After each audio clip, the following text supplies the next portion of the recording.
আসসালামু আলাইকুম। আজ আপনাদের সাথে শেয়ার করছি অনেক সাধারণ এবং মজাদার একটি রেসিপি। এই রান্নার জন্য আমাদের বেশি কোনো মশলা লাগবে না, শুধু একটা মশলা দিয়েই হয়ে যাবে এই রান্না। প্রথমে একটি প্যানের মধ্যে রেগুলার সয়াবিন তেল নিয়ে নিচ্ছি।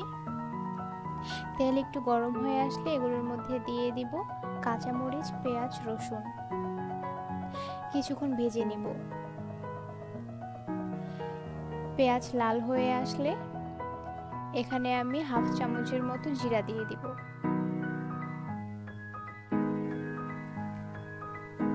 অল্প কিছুক্ষণ ভেজে নিয়ে এখানে দিব বেগুন।